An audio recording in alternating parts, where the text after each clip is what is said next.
Bonjour à tous, avant de vous laisser avec l'interview de l'invité du jour, je me présente, je m'appelle Eva et je suis la fondatrice de la société Neria. J'accompagne les avocats dans la recherche du cabinet qui correspond à leurs critères. Parce que chaque avocat est unique et que chaque expérience en cabinet l'est tout autant, si vous êtes à la recherche d'une nouvelle collaboration, prenez rendez-vous avec moi et je serai ravie de pouvoir échanger avec vous. Le lien se trouve dans la description de ce podcast. Bonne écoute!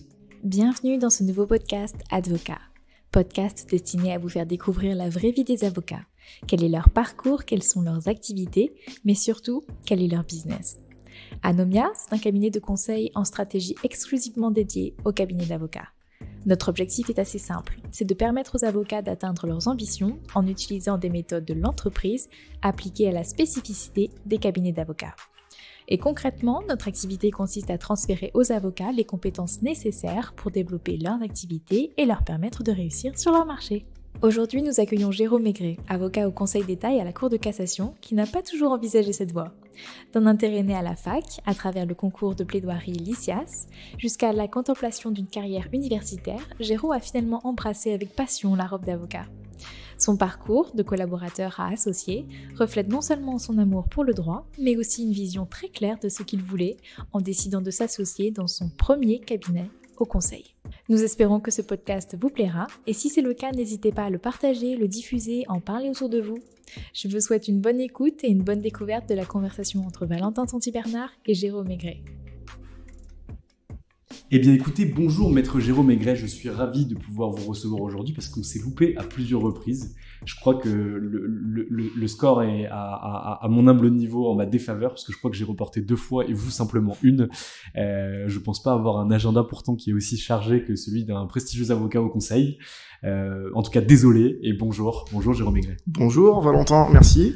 Écoutez, l'essentiel c'est d'y arriver. Ouais, on est tout à fait d'accord. Et d'être là tous les deux pour pouvoir échanger. Et c'est un plaisir, merci pour votre invitation. Eh bien, avec grand plaisir. Alors, ma première question est toujours la même. Là, je vais un peu la reformuler puisque vous êtes avocat au conseil. Qui étiez-vous avant de devenir avocat au conseil ? C'est une bonne question. Je pense pas que ce soit une question d'ordre psychologique. Vous m'arrêtez si je me trompe. J'aurais aimé vous répondre peut-être que j'ai toujours voulu être avocat ou avocat au conseil, que c'est une vocation que j'ai depuis l'enfance. Mais c'est pas la vérité, puisque en réalité, je suis devenu avocat au conseil à la croisée des chemins, pour vous dire les choses très simplement. C'est-à-dire que j'ai très rapidement compris que j'avais un goût, une appétence pour la matière juridique, pour l'argumentation juridique. Ça, dès que je suis arrivé à la fac, grâce notamment au concours LISIAS, je ne sais pas si vous connaissez le concours LISIAS, qui est un concours de plaidoirie, et qui a ce mérite-là d'allier le droit et la rhétorique pour les étudiants de première et deuxième année. Dès que j'ai participé à ce concours, dès que j'ai pu comprendre les enjeux, j'ai très vite, effectivement, vu que j'avais un goût pour tout cela. Néanmoins, je me suis au départ plutôt engagé dans une carrière universitaire, puisque j'ai, au terme de mon DEA, fait une thèse à Paris 1, j'étais chargé d'enseignement, moniteur allocataire de recherche, attaché d'enseignement.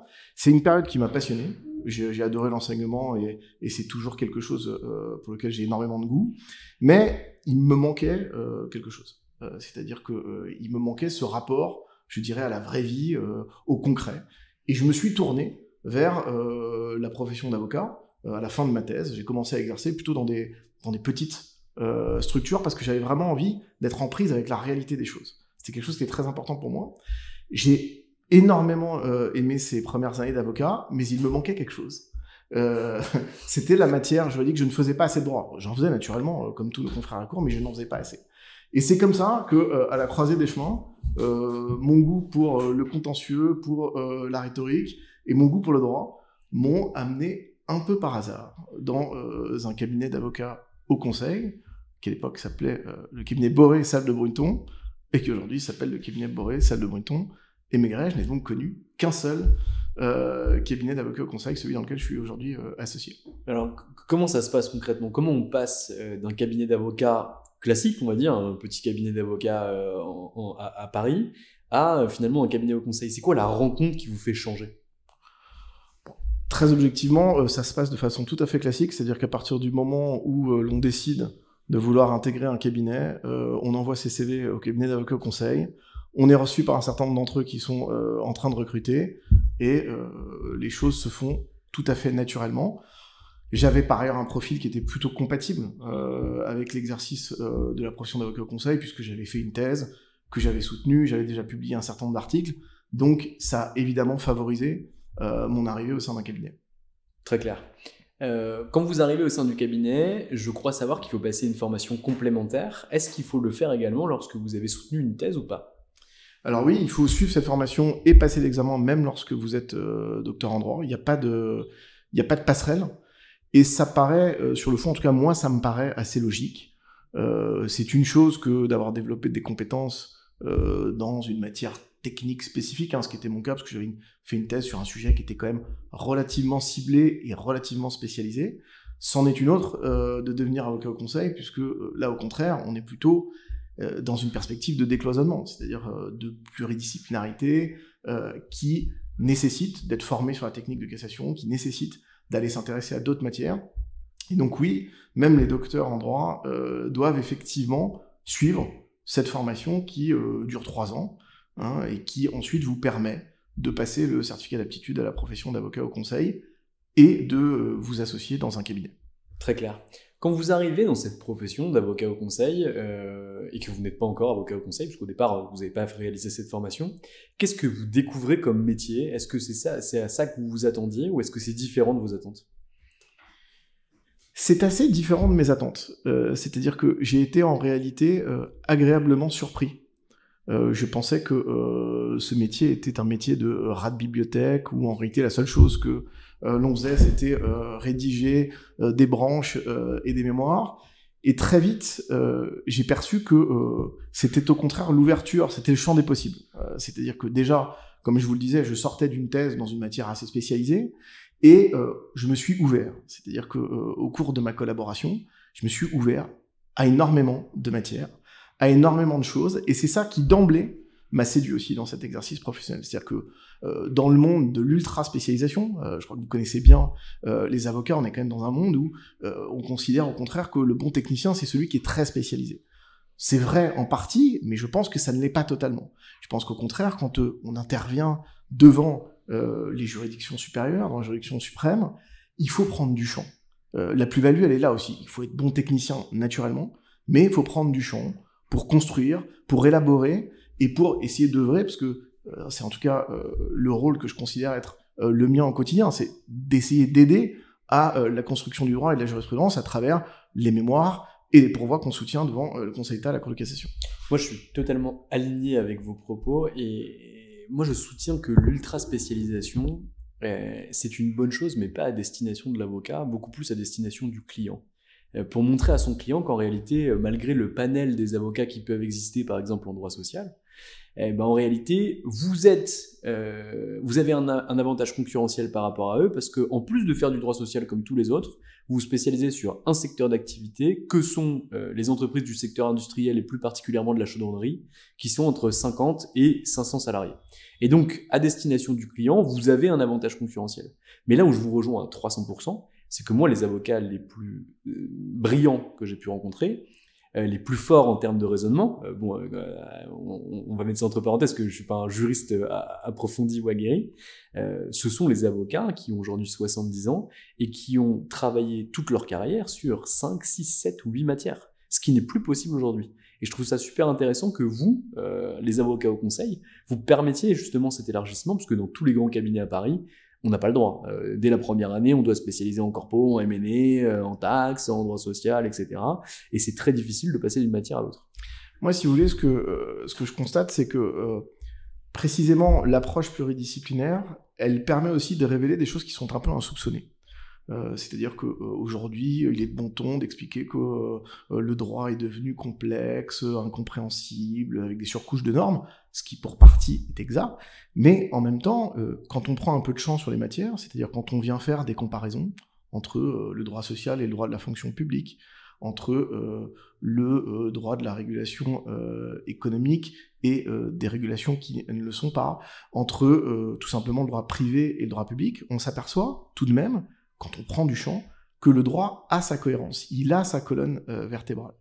Et lorsque vous êtes amené à soutenir un dossier, à pousser un dossier devant la Cour de cassation et le Conseil d'État, et que vous n'avez pas le droit positif pour vous, parce que c'est la position qui est la vôtre, Ce sont ce type de ressorts-là qu'il faut mobiliser. Pas seulement cela, mais notamment cela, c'est-à-dire d'aller essayer d'expliquer que, certes, la jurisprudence est absolument constante sur tel ou tel point, mais qu'il suffit juste de déplacer un tout petit peu le curseur pour s'apercevoir qu'elle perd de sa cohérence si vous la replacez dans la globalité du droit. Et ça m'a très vite passionné. C'est-à-dire que moi qui sortais ultra spécialisé de 50 thèses, où j'ai réfléchi pendant 5 ans pour savoir si la caution payait une dette, deux dettes, si elle était subrogée, pas subrogée, ce qui m'a passionné ce qui m'a passionné par ailleurs, ce champ-là, je l'ai trouvé absolument extraordinaire, et c'est ça qui m'a véritablement convaincu de devenir avocat au Conseil d'État à la Cour de cassation. C'est cette idée que j'allais pouvoir prendre du champ, j'allais pouvoir devenir un spécialiste de la technique de cassation, parce que c'est notre prisme de lecture, ce qui favorise ce travail-là. On ne fait que du droit, on ne fait pas du fait, mais qu'en même temps, j'allais pouvoir ouvrir une boîte de Pandore, parce que j'allais effectivement intervenir dans des domaines d'activité qui sont extrêmement variés, ce qui est extrêmement enrichissant intellectuellement. Et du coup, par rapport à votre première volonté lorsque vous étiez enseignant-chercheur et que vous avez voulu devenir avocat, vous expliquiez tout à l'heure que c'était finalement pour vous ancrer dans la réalité, pour vous remettre sur le terrain. Est-ce que vous ne le perdez pas en ne travaillant que sur le droit ? Alors non, parce que quand on dit qu'on travaille que sur le droit, c'est-à-dire que la technique qu'on utilise, elle est effectivement une technique qui est fondée sur la distinction du fait et du droit, qui est à la base de la technique de cassation. Hein, pour résumer très simplement, vous le savez, Cour de cassation juge en droit, là où les juges du fond jugent en fait et en droit. Mais pour autant, on ne fait pas du droit pur. Le droit pur, ça n'existe pas. On applique toujours du droit à des faits, et en l'occurrence, on est saisi de dossiers, on est saisi d'une vie d'une entreprise quand on fait de la procédure collective, on est saisi de la vie d'un salarié si on fait du travail. Donc on ne fait pas du droit pur, on fait du droit appliqué, mais uniquement par son prisme juridique. C'est-à-dire que là où il y a un gros travail compliqué, difficile de mes confrères à la Cour sur la préparation des dossiers en fait, nous on arrive avec un dossier qui en fait est scellé, avec des constatations qui ont été faites par les juges du fond, et cette matière-là, il ne nous reste plus qu'à lui appliquer du droit. Et c'est en cela que on fait que du droit. Mais on fait pas du droit déconnecté de la réalité, parce que on part toujours d'un dossier, et on voit parfois certaines évolutions de jurisprudence se faire, vous savez, on dit un peu, c'est cette construction par petits pas. C'est-à-dire que on voit la jurisprudence évoluer progressivement. Bien pourquoi ? Parce que précisément, il y a un dossier qui se présente avec un angle factuel qui peut être différent, qu'on ne peut pas ignorer, parce que c'est le dossier tel qu'il se présente à la juridiction, et qu'on va essayer de pousser pour précisément faire évoluer les choses. Et c'est là où on voit que le fait, même si ça n'est pas notre matrice, notre matière de travail principale, c'est important dans le cadre de la procédure de cassation. On voit bien qu'il y a des dossiers dont la contextualisation se prête davantage à des évolutions de jurisprudence, là où au contraire, d'autres paraissent peu propices à faire évoluer les choses. Donc non, j'ai pas le sentiment d'avoir sacrifié cette volonté initiale qui était d'être ancré dans la réalité, parce que je ne réfléchis pas sur du droit pur, je réfléchis sur des faits, à partir d'un dossier, et c'est ça qui est extrêmement stimulant. J'achète l'argumentaire. Ok, vous arrivez quand dans cette profession ? J'arrive dans cette profession, je deviens collaborateur il y a plus de 10 ans, un peu plus de 10 ans. Et vous êtes devenu associé quand ? Je suis devenu associé 6 ans après. Ok. Comment ça se passe ces 6 années en tant que collaborateur ? Comment vous évoluez ? Alors écoutez, c'est ce que je vous disais tout à l'heure, c'est-à-dire que ces 6 années de collaboration, ce sont 6 années d'ouverture. D'abord d'ouverture à la technique de cassation, que je connaissais, mais que je connaissais mal, parce que c'est quand même une technique qui est relativement complexe. Donc pendant ces 6 années, je me suis formé à la technique de cassation, ou plus exactement, j'ai été formé à la technique de cassation par mes 2 associés actuels, Louis Boré et Jean de Salle de Bonneton, et naturellement par les enseignements de l'Institut de formation des avocats conseil, mais c'est aussi l'ouverture vers d'autres matières. Je vous l'ai dit, je sors de l'université en ayant fait une thèse de droit des sûretés, je m'ouvre au droit public, qui est absolument essentiel aujourd'hui lorsqu'on exerce cette profession d'avocat au conseil, et qui occupe par ailleurs de plus en plus de place dans notre système juridique. Je m'ouvre aussi à d'autres matières que je connais moins bien, le droit social. Enfin, ce sont 6 années d'ouverture, et 6 années aussi pour comprendre, en tout cas c'est comme ça que je les ai ressentis, 6 années pour essayer de comprendre à quoi servait cette technique de cassation. Parce qu'au fond, c'est un peu curieux. quand vous prenez un peu de champ, mais bon sang, qu'est-ce que c'est que cette technique qui vient régir le dernier recours après avoir plaidé en première instance en fait et en droit, en deuxième instance en appel en fait et en droit? Pourquoi venir opérer une telle distinction, et surtout, à quoi sert-elle? Quelle est la finalité de cette technique? Et ça, je sais que ces 6 années, elles ont été assez riches, parce que elles m'ont permis de tirer 2 enseignements. Je suis pas persuadé que tout le monde les partage, mais le premier enseignement, c'est que c'est une technique qui est en réalité très vivante. C'est-à-dire que si vous observez la jurisprudence, vous apercevrez assez rapidement que la technique de cassation, elle est utilisée non pas comme étant une fin en soi, mais vraiment comme un outil qui est au service de la fin qui est poursuivie par la Cour de cassation et le Conseil d'État, c'est-à-dire la construction de la jurisprudence. Et c'est pour ça que on peut s'apercevoir de phénomènes qui a priori sont curieux, c'est-à-dire que vous voyez par exemple des notions qui sont un jour contrôlées par le juge de cassation et puis qui le lendemain ne le sont plus. Inversement, vous avez des notions qui ne sont jamais contrôlées et puis qui le deviennent. Et bien ça s'explique assez facilement par cette idée que la technique, elle est là pour servir cette fin, c'est-à-dire que elle est là tout simplement pour construire la jurisprudence, pour aider à la construction de la jurisprudence. Lorsque le juge de cassation estime que il doit mettre sa pierre à l'édifice, eh bien il va ouvrir les voies du pourvoi et les voies du contrôle. Lorsqu'au contraire il considère que tout simplement les choses sont, je dirais, construites, que les lignes directrices sont tracées, eh bien il peut décider de refermer son contrôle parce qu'il n'est plus utile qu'il vienne tout simplement apporter sa contribution à l'œuvre qui a déjà été l'œuvre créatrice de la jurisprudence. Et ça, ces 6 années de collaboration, pour moi, c'est ça, c'est apprendre la technique pour justement comprendre comment en sortir, pour pas rester enfermé dans cette technique. Et ça aussi, avec l'angle de la pluridisciplinarité, c'est ça qui m'a énormément séduit dans cet exercice professionnel. C'est-à-dire que lorsque vous abordez un dossier, dans bien des hypothèses, si vous vous contentez de l'aborder par un prisme strictement positiviste, si vous vous contentez tout simplement de vous dire que vous êtes dans un domaine dans lequel a priori la Cour de cassation ne contrôle pas, donc ça ne sert à rien d'envisager un pourvoi, vous risquez probablement de passer à côté de dossiers passionnants où justement il faudra à travers la technique aller expliquer que même si on est dans un domaine non contrôlé, eh bien il y a une exigence de motivation, ou au contraire aller pousser la Cour de cassation ou le Conseil d'État à opérer un contrôle là où traditionnellement il n'en opère pas. Donc c'est ça qui est extrêmement stimulant intellectuellement.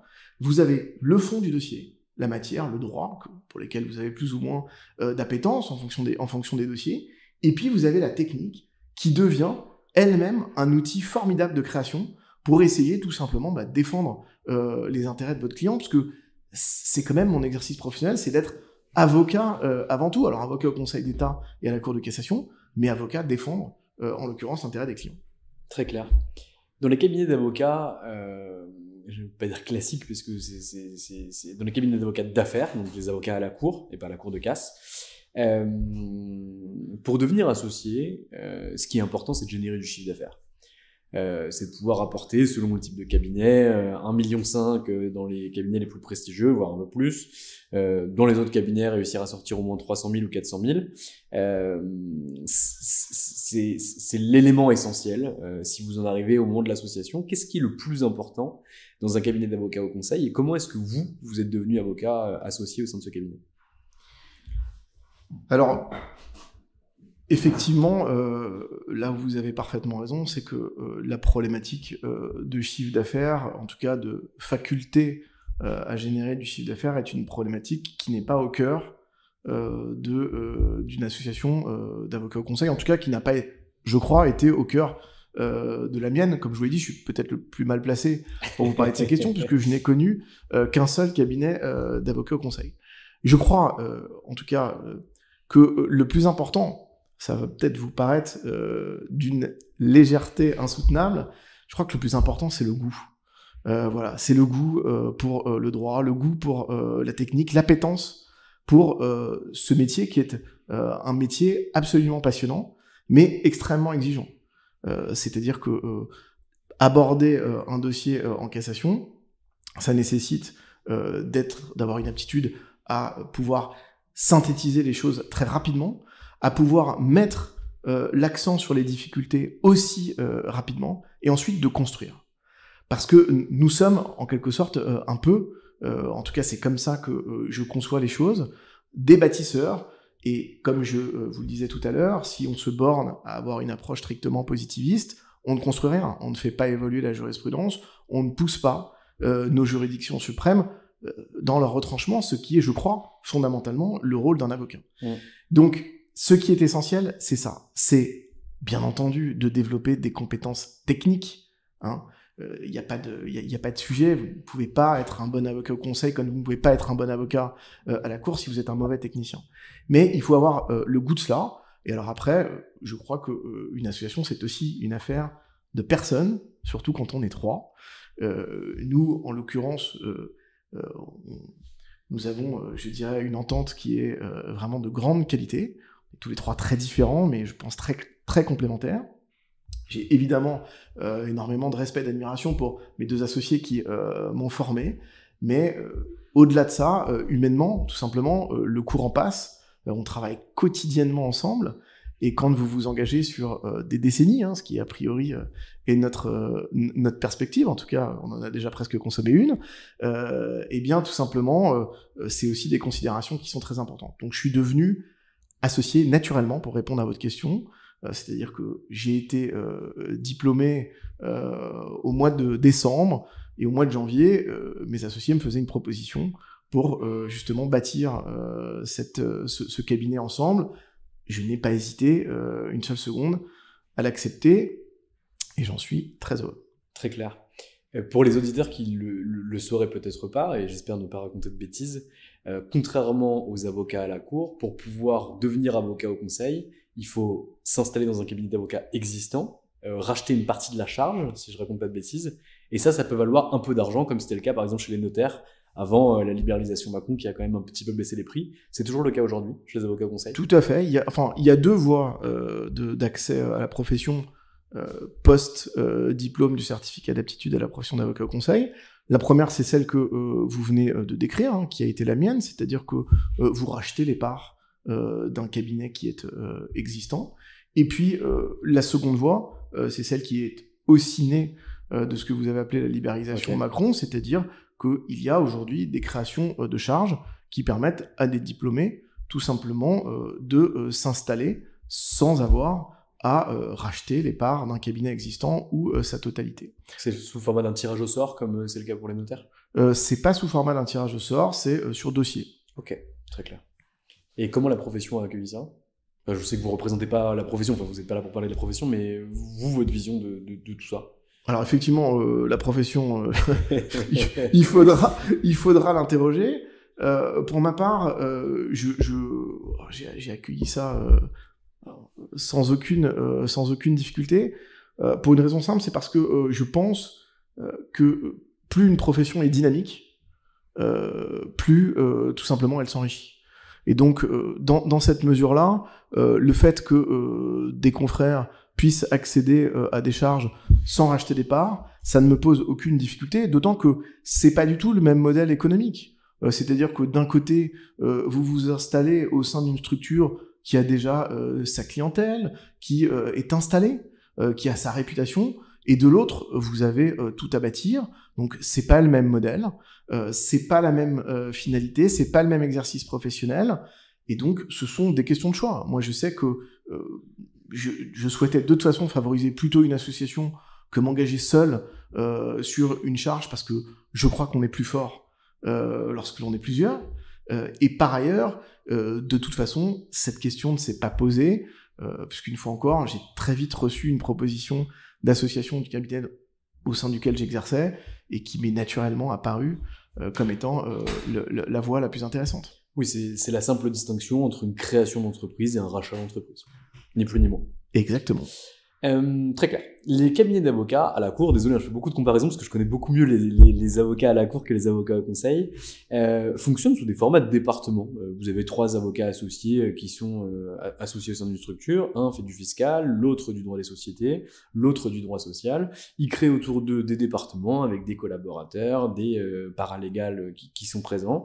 Et comme ça, en fait, s'installent des départements au sein du cabinet qui doivent tous générer du chiffre et un chiffre d'affaires profitable pour que l'associé puisse se bouffer à la fin du mois. Comment ça se passe au sein d'un cabinet d'avocats au conseil? Est-ce qu'on a des départements où on pourrait avoir les spécialistes du Conseil d'État et les spécialistes de la Cour de casse, ou au contraire des spécialistes du droit public, des spécialistes du droit pénal, des spécialistes du droit des affaires? Comment ça se passe exactement au sein de votre cabinet? Alors, effectivement, vous faites bien de préciser, parce que je pense que ça dépend quand même d'une structure à une autre. Donc, en tout cas, nous concernant, d'abord, je vous l'ai dit, notre première spécialité, c'est quand même la technique de cassation. C'est-à-dire que c'est notre prisme de lecture et d'analyse. Et ça, bien, nous sommes tous, en tout cas tous les 3 nous concernant, des spécialistes de la technique de cassation.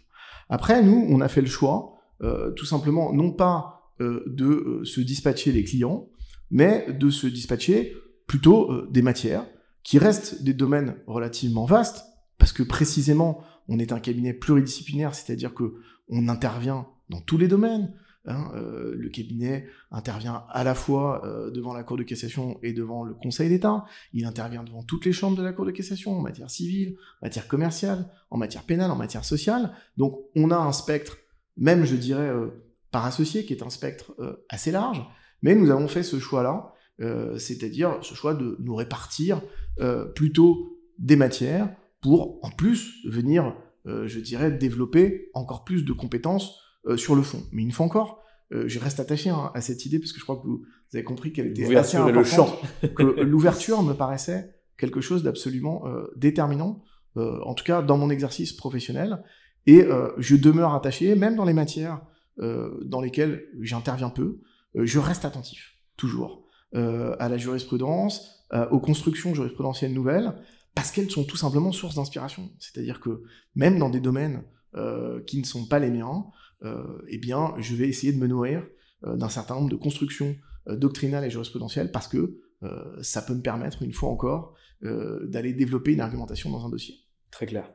On en est où en termes d'équipement au sein des cabinets d'avocats au conseil, d'outils technologiques? On voit les bases de données, je suppose que c'est évidemment oui, mais des outils de gestion de cabinets d'avocats, des outils d'intelligence artificielle, des outils d'automatisation de certaines tâches. Est-ce que vous utilisez ce genre de choses au sein de votre cabinet, ou finalement les éditeurs classiques sur le marché ne s'approchent pas trop des cabinets d'avocats au conseil?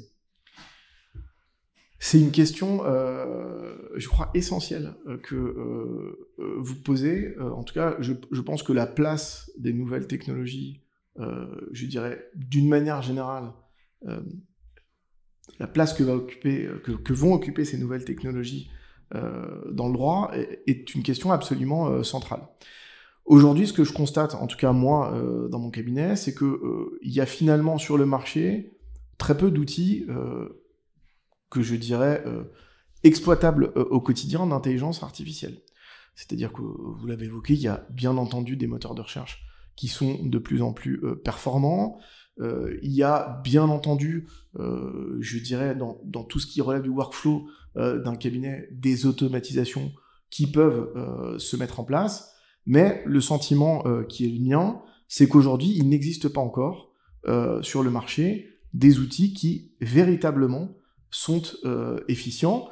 Et comme tout le monde, j'ai essayé tout simplement avec des tests de voir ce qu'on pouvait réaliser avec les outils actuels qu'on trouve et qui sont grand public. Très clairement, ça ne fonctionne pas, hein. On a évoqué des hypothèses aux États-Unis, tout simplement de jurisprudence qui étaient inventées par la machine. C'est absolument pas propre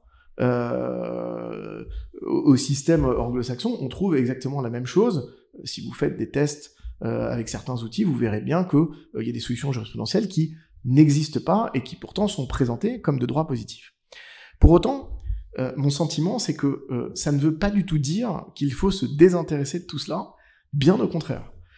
Ça veut dire que je crois que Il est absolument indispensable que les avocats s'intéressent à ces outils et qu'ils ne laissent pas tout simplement les choses se faire à leur place. Ça ne veut pas dire qu'il faut se méfier de la nouvelle technologie ou vouloir absolument freiner un mouvement qui est ou non inéluctable, j'en sais rien, je suis pas technicien, mais ça veut dire que, compte tenu des enjeux qui sont attachés à ça, c'est-à-dire que de la potentialité qui est présentée aujourd'hui, il est absolument indispensable, en tout cas moi, c'est ce à quoi je m'attache, à s'y intéresser et à se demander, bon, ces outils vont probablement se développer, dans quelle mesure on peut contribuer à leur développement? Je crois que c'est le premier point. Et ensuite, une fois qu'on s'est demandé dans quelle mesure on pouvait y contribuer, dans quelle mesure on souhaite que ces outils viennent se substituer à telle ou telle tâche, peu importe de la tâche dont il s'agit. Mais il y a un véritable enjeu, c'est-à-dire qu'il y a un enjeu pour le libre arbitre, qui est absolument fondamental, et j'espère en tout cas que je trouverai le temps, parce que c'est de l'investissement en termes de temps, que je trouverai le temps dans les années à venir. Je m'intéresse beaucoup à ces questions, quelles sont les incidences de l'open data par exemple sur la création du droit. C'est un enjeu qui est absolument majeur, c'est-à-dire que l'open data, quoi qu'on puisse en penser, aujourd'hui est en train de se concrétiser, tout simplement d'abord parce que toutes les décisions de justice sont les unes après les autres, tout simplement mis en ligne sur les plateformes, là où avant on n'en avait qu'une partie. On aura probablement à terme la totalité. Et par ailleurs, le second enjeu, c'est qu'on a des outils qui sont en mesure de les exploiter. C'est-à-dire qu'on a des moteurs de recherche qui sont suffisamment puissants pour les exploiter. Et le risque, je crois, de tout cela, c'est tout simplement qu'on change de paradigme sans s'en apercevoir. C'est-à-dire que notre système juridique est un système qui est syllogistique, c'est-à-dire que c'est le raisonnement qu'on apprend en première année de droit, la règle de droit, les faits et son application.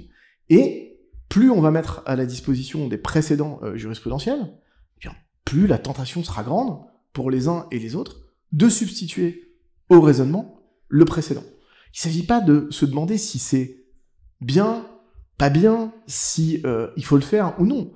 La technologie sera ce qu'elle sera, mais il est absolument indispensable de s'interroger sur ce qu'on va en faire, et de s'interroger sur justement quelle sera notre éthique, quelle sera l'éthique de mon cabinet, dans l'utilisation de ces précédents, parce que lorsqu'on va utiliser telle ou telle plateforme, on n'aura probablement pas le même résultat. Quels sont, dans tout simplement un système comme celui-ci, encore la place qu'on peut accorder tout simplement au raisonnement? Ces enjeux-là, ils sont, de mon point de vue, absolument majeurs, et j'y suis attentif au cabinet. On a beaucoup d'échanges en interne à mon cabinet sur ces questions, avec naturellement mes associés, mais aussi avec les collaborateurs qui se posent les mêmes questions que vous venez de poser, mais dans quelle mesure, à terme, on va avoir des outils qui vont tout simplement se substituer à certaines des tâches qu'on peut accomplir. Est-ce que, dans ces conditions-là, ça va conserver une utilité de fonctionner comme on fonctionne aujourd'hui?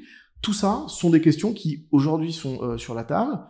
Je crois qu'on est quand même encore très loin d'avoir des outils qui vont conduire à substituer qui que ce soit par une machine, mais il n'empêche qu'il faut y être attentif, et en tout cas, moi, j'espère essayer de contribuer dans la mesure du possible à ces questions-là. Très clair. En termes de développement d'activité, comment vous fonctionnez? Je crois penser, mais peut-être à tort, que la stratégie des cabinets d'avocats au conseil est d'être très proche des avocats à la cour, parce que c'est une manne importante de dossiers. Étant donné que, comme vous l'avez dit tout à l'heure, les avocats à la cour s'occupent des faits et du droit, enfin c'est pas eux qui jugent, mais en tout cas ils interviennent pour leurs clients en première instance et en appel. C'est eux derrière qui peuvent être les principaux prescripteurs à vos activités. Vous avez également des clients directs, des institutionnels ou des corporates qui viennent vous chercher eux-mêmes. Qu'est-ce que vous mettez en place au sein de votre cabinet justement pour développer cette activité? Alors, je vais peut-être un peu vous surprendre, mais le développement de clientèle, c'est évidemment un aspect important pour un associé. Ça fait partie des attributions de l'associé. C'est pas ce qui m'obsède. Okay. C'est-à-dire que je me réveille pas le matin en me disant qu'est-ce que je vais bien pouvoir faire pour développer ma clientèle. Ça veut pas dire une fois encore que je néglige cet aspect-là. Ça veut dire simplement que c'est pas ce qui me motive et c'est pas ce qui m'obsède. Ce qui m'obsède avant tout, c'est la qualité de ce que je produis. Quand je dis je, c'est naturellement la qualité de ce que mon cabinet produit. Pourquoi est-ce que cette question-là me paraît déterminante ? Parce que je crois que c'est le premier ressort du développement de la clientèle. Les avocats au Conseil d'État à la Cour de cassation et le cabinet Boret Salle de Mouton-Maigret a cette chance de tout simplement avoir une visibilité parce que les arrêts qui sont rendus par les juridictions supérieures, par la Cour de cassation, par le Conseil d'État, portent le nom de mon cabinet dans les affaires dans lesquelles j'ai occupé. Et ça, c'est une chance absolument extraordinaire parce que c'est une visibilité de ce que nous faisons. Et donc, je crois que le premier point, c'est évidemment la qualité du travail. Alors, la qualité du travail, ça passe par quelque chose auquel, au cabinet, on est très attaché, c'est la formation. C'est-à-dire que la formation des collaborateurs, c'est évidemment une clé, de mon point de vue, tout simplement de la qualité de ce travail-là, parce que ce sont eux qui sont en première ligne, et ce sont eux qui, du coup, sont les premiers à travailler en collaboration avec l'associé sur le dossier. Et donc, je passe beaucoup de temps dans mon activité professionnelle, comme mes deux associés passent beaucoup de temps dans leur activité à former les collaborateurs, et à les former longtemps. Je crois savoir qu'il y a quand même un turnover assez important dans les cabinets d'avocats à la Cour. Chez moi, il n'y a pas beaucoup de turnover. Au cabinet, les collaborateurs restent au minimum une dizaine d'années, ce qui, je pense, est un atout absolument majeur, à la fois en termes de formation, parce que ça nous donne le temps, et aussi parce que ça nous permet d'avoir des équipes qui sont extrêmement compétentes, et sur lesquelles on peut au quotidien s'appuyer pour la préparation des dossiers. Donc, je suis absolument convaincu que c'est le premier axe, c'est la qualité du travail, et donc ça nécessite de passer du temps sur les dossiers avec les collaborateurs. Maintenant, je vis pas dans ma tour d'argent, je sais qu'il y a d'autres choses qui sont importantes et auxquelles j'essaye, une fois encore, de contribuer au quotidien. Il y a le service. Voilà, ça paraît peut-être évident, mais je crois que c'est aujourd'hui fondamental. C'est essentiel. C'est-à-dire que les rapports que nous avons avec nos correspondants, moi, je crois bien plus si vous voulez, à l'opportunité de fournir un bon service que d'aller faire un bon déjeuner, pour dire les choses très simplement. Parce que nos correspondants, les avocats à la Cour avec lesquels nous travaillons, ils ont eux-mêmes des contraintes à l'égard de leurs propres clients, et donc on doit être dans une dynamique qui est collaborative. Je reste maître des écritures que je produis devant les juridictions suprêmes, mais néanmoins, je ne peux pas mettre à l'écart mon correspondant. Je dois l'informer, ça va de soi, lui adresser des projets en temps et en heure, c'est absolument évident, pour que lui-même, le cas échéant, ait le temps tout simplement de les répercuter à ses clients et d'échanger avec moi. Donc, cette qualité de service, elle me paraît absolument déterminante. Et après, il y a tout le reste. Et le reste, là encore, ça veut dire essayer tout simplement d'exister dans le monde qui nous entoure. Donc, ne pas négliger la communication. Je pense que c'est très important de communiquer. Pas communiquer pour communiquer. Communiquer pour expliquer ce que l'on fait, comment on le fait, et pas se borner, je dirais, à faire de la communication tweet. Il faut en faire, c'est important, mais il faut aussi, je crois, utiliser des vecteurs de communication plus substantiels, c'est-à-dire ne pas oublier que, écrire, c'est important. Moi, je crois que c'est extrêmement important pour montrer, tout simplement, ce qu'on est capable de faire, ce qu'on est capable d'écrire, comment on est capable de réfléchir. Donc, on a une politique doctrinale qui est très importante au cabinet. Vous le savez peut-être, mon associé Louis Boret rédige les traités de la cassation en matière civile, en matière pénale. Moi, j'ai publié récemment un ouvrage sur le cautionnement aussi chez Dalloz. Nous enseignons tous les trois à Sciences Po, à Paris 2. Je crois que c'est très important aussi pour montrer ce que l'on fait, ce qu'on est capable de faire. Et enfin, il y a une dernière problématique à laquelle je m'intéresse particulièrement parce que je la crois aujourd'hui de plus en plus importante. C'est la problématique de la responsabilité sociétale de l'entreprise.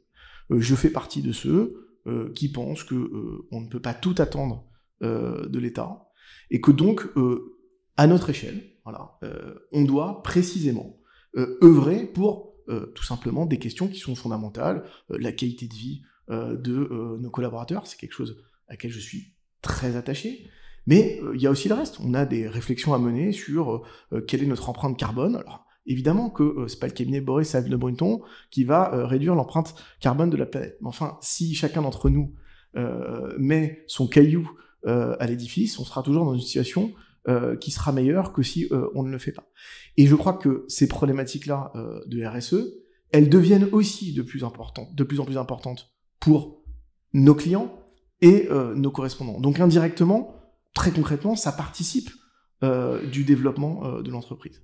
Et ça, ce sont des cultures qui sont probablement un peu nouvelles, c'est-à-dire que c'est pas forcément le réflexe premier de l'avocat. En tout cas, moi, je n'ai pas reçu de formation sur ces problématiques-là. Quand je suis devenu associé, il a fallu développer ces compétences parce qu'on n'apprend pas ça ni à l'école du barreau, ni dans les formations qui sont les formations des avocats, ce qui au demeurant paraît assez logique, puisque faut d'abord apprendre son métier avant de savoir comment est-ce que on va l'exercer. Mais ces problématiques-là, je les crois essentielles. Donc, quand on parle de développement, voilà, c'est un peu ça, si vous voulez, la synthèse, mes piliers à moi, la qualité du travail en 1, la qualité du service en 2, parce que c'est absolument essentiel, la communication, mais sans céder à la facilité, c'est-à-dire vraiment communiquer sur du substantiel, et enfin, les problématiques RSE, qui, je pense, aujourd'hui, représentent un enjeu relativement important. Très clair. Qu'est-ce que vous mettez en place à destination des collaborateurs pour que justement ils puissent conserver en réalité cet équilibre de vie? Vous en parliez dans la catégorie impact sociétal que vous pouviez avoir, notamment avec les hommes et les femmes qui travaillent avec vous. Qu'est-ce que vous mettez en place concrètement au sein du cabinet?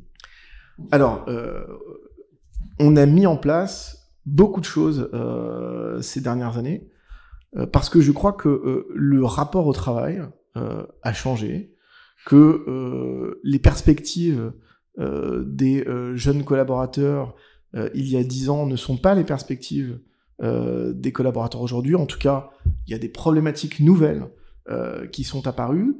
Et ma conviction profonde, c'est que si vous ignorez cela, vous passez à côté de certains talents. Et si vous passez à côté de certains talents, vous le faites au détriment tout simplement de vos propres clients. Donc on a mis en place des choses très concrètes. La première chose, c'est que depuis longtemps, bien avant le Covid, on a développé une politique de télétravail vraiment extrêmement flexible. Et ce qui est intéressant d'observer, c'est que le télétravail, c'est absolument pas l'alpha et l'oméga. Certains en veulent, d'autres n'en veulent pas. Certains en veulent plusieurs jours par semaine, d'autres au contraire préfèrent se limiter à une journée maximum. Nous, là-dessus, on est totalement flexible, en tout cas pour nos collaborateurs libéraux, parce que le droit du travail nous impose encore pour nos salariés, parce qu'on a quand même une équipe administrative pour laquelle on a également développé une politique de télétravail. Le droit du travail est aujourd'hui encore moins souple, enfin pas aussi souple évidemment que pour un libéral. Mais c'est la première chose, c'est-à-dire que cette politique du télétravail, on l'a développée bien avant le Covid, parce que on a eu cette conviction que c'était un des leviers, c'est évidemment pas le seul, mais un des leviers pour permettre tout simplement d'avoir un équilibre vie professionnelle, vie familiale différent. Songez que, en tout cas, certains collaborateurs de mon cabinet habitent à 1h et demie du cabinet, c'est 3 heures par jour de transport. Bon, si vous leur permettez d'économiser ces 3 heures par jour, 2, 3, 4 jours par semaine, que sais-je, si c'est une semaine qui est pas très chargée, moi, ça ne me pose aucune difficulté. Ça me pose d'autant moins de difficulté qu'aux sélections de nos collaborateurs, nous ne les rémunérons pas au forfait. C'est-à-dire que nos collaborateurs libéraux ne sont pas rémunérés au forfait, sont rémunérés à la tâche. C'est-à-dire au dossier. Ce qui est, de mon point de vue, un système extrêmement confortable dans le rapport que vous avez avec un collaborateur. Pourquoi ?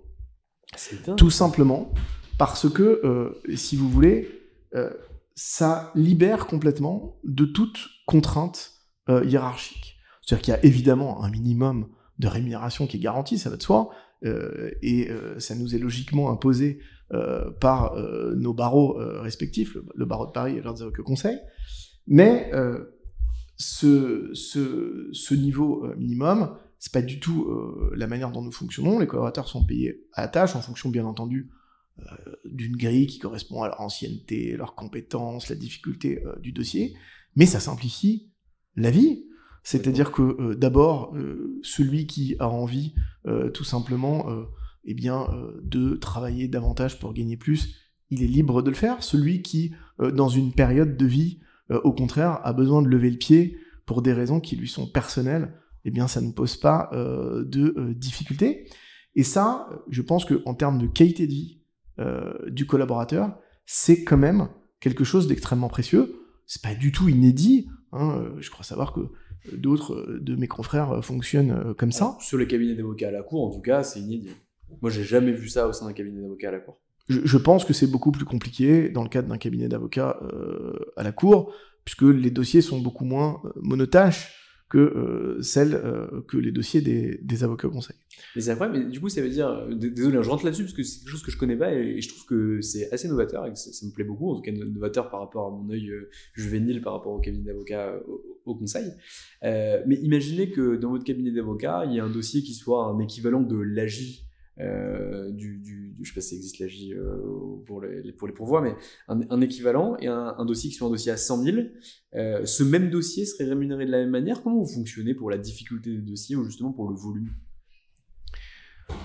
Alors d'abord, la difficulté juridique d'un dossier ne se mesure pas à son enjeu économique. Bien entendu qu'il y a des dossiers à fort enjeu qui, tout simplement, sont beaucoup plus complexes que d'autres, mais vous pouvez aussi, et ça arrive, être confronté à un dossier à l'aide juridictionnelle qui soit un dossier qui soit extrêmement complexe. Donc, j'aborde pas, si vous voulez, la question de la rémunération du collaborateur sous l'angle de l'enjeu financier.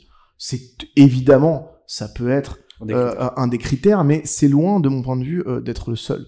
Ce qui compte pour moi, c'est la difficulté du dossier, le temps que le collaborateur va y consacrer. Je vais pas lui faire remplir une machine, je le sais, je le vois, parce que je suis au quotidien avec lui à retravailler sur le mémoire, à retravailler sur le dossier. Donc je sais très bien, je vois très bien les dossiers qui sont complexes et ceux qui ne le sont pas. Ben, tout simplement, lorsque le dossier sera complexe, je déforfaitiserai le collaborateur sur ce dossier. Et en revanche, ben, évidemment que j'ai des dossiers, lorsque j'accepte des dossiers à l'aide juridictionnelle, il y a des dossiers où tout simplement j'ai une rétrocession d'honoraires de mon collaborateur sur le dossier qui est plus élevée que ce que je vais gagner sur le dossier. Ça me pose pas de difficulté, c'est bien normal.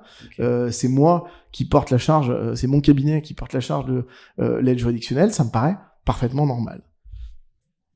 Et donc du coup, ça veut dire que si je schématise de façon extrêmement simple, je suppose que c'est bien plus compliqué, mais on a des dossiers qui sont caractérisés comme aisés, des dossiers très aisés, des dossiers complexes, des dossiers très complexes, des dossiers très très complexes. Et en fonction de ça, vous avez une rémunération différente qui est attachée au dossier pour le collaborateur qui prendra la tâche. C'est en substance à peu près cela, c'est-à-dire effectivement, en fonction de la complexité du dossier, après, il faut essayer de faire des choses simplement. Une fois encore, on peut tout simplement sortir des forfaits lorsque ça nécessite de le faire. Très clair. Est-ce que vous voulez nous parler d'un dossier qui vous a particulièrement marqué dans le sens positif, un dossier dont vous êtes fier par rapport à une évolution jurisprudentielle importante ou par rapport à des faits d'espèce même qui, soutenus par le droit, étaient vraiment forts pour vous? Et après, j'aurai le pendant négatif, si vous voulez d'ailleurs commencer par le négatif et finir par le positif. C'est comme vous le souhaitez. Si vous pouvez pas citer les noms, ne les citez pas. Mais en tout cas, avoir un peu un retour d'expérience. Alors, je suis quelqu'un d'extrêmement positif. Et donc j'ai, comme tous les avocats, quand je perds des frustrations, c'est entendu, mais pour autant j'essaye d'en tirer quelque chose.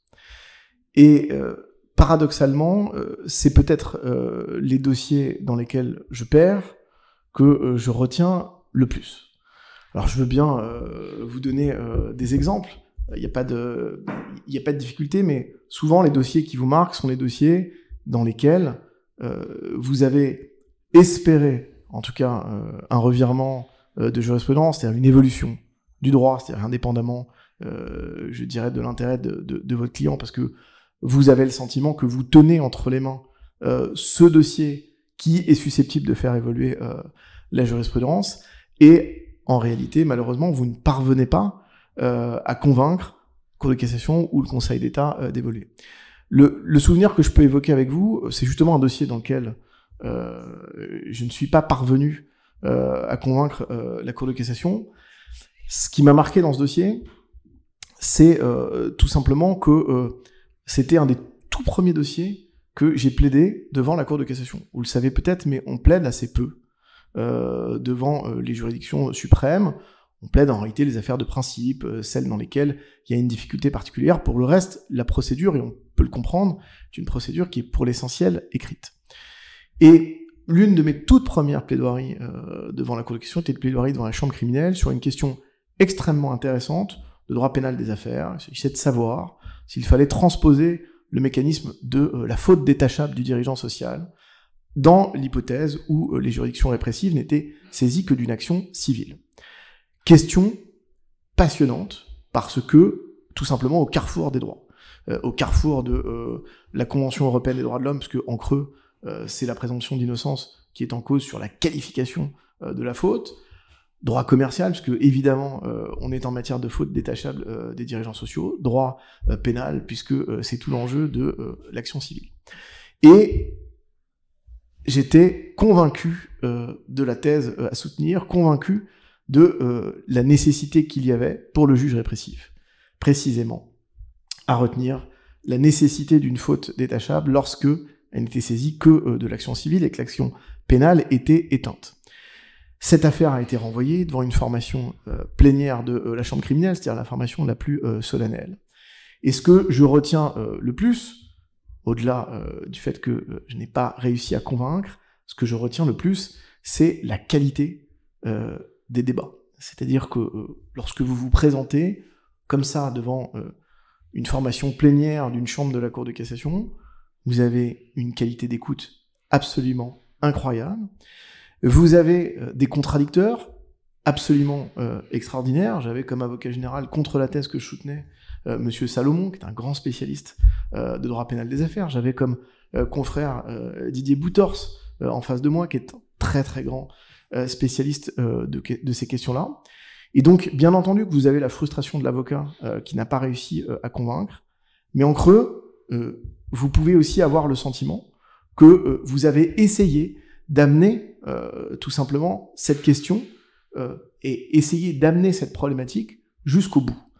Et que, une fois que vous avez tout simplement déposé les armes, une fois que vous avez terminé de plaider, que les jeux vont se faire, bah, cette responsabilité, c'est celle du juge, hein, celle de trancher.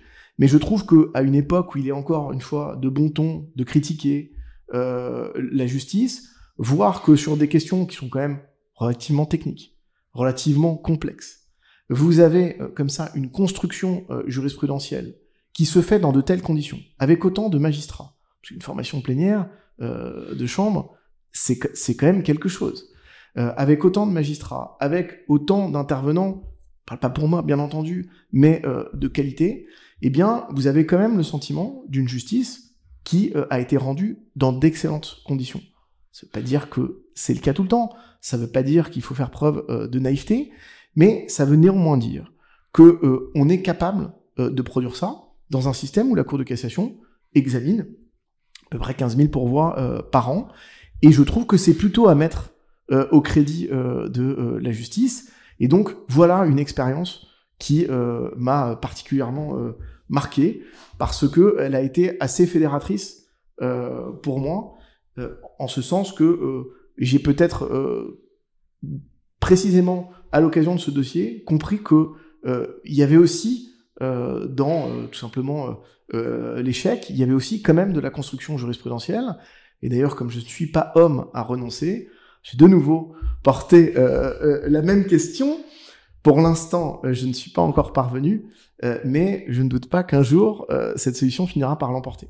Voilà. Après, j'aurais plein d'anecdotes à vous raconter. Et j'ai d'autres expériences qui ont été très fédératrices, mais celle-là m'importe parce que c'est une question sur laquelle j'ai beaucoup réfléchi, j'ai beaucoup travaillé, et une fois encore, bien entendu qu'il peut y avoir de la frustration, mais je crois que tout simplement, cette culture aussi de l'échec, elle est importante dans l'apprentissage d'un avocat parce qu'elle le projette vers l'avenir.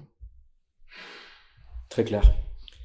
Est-ce que vous avez un mot de la fin à nous rajouter ? parce que j'ai quand même pris beaucoup de temps de votre après-midi et je vous ai fait beaucoup parler.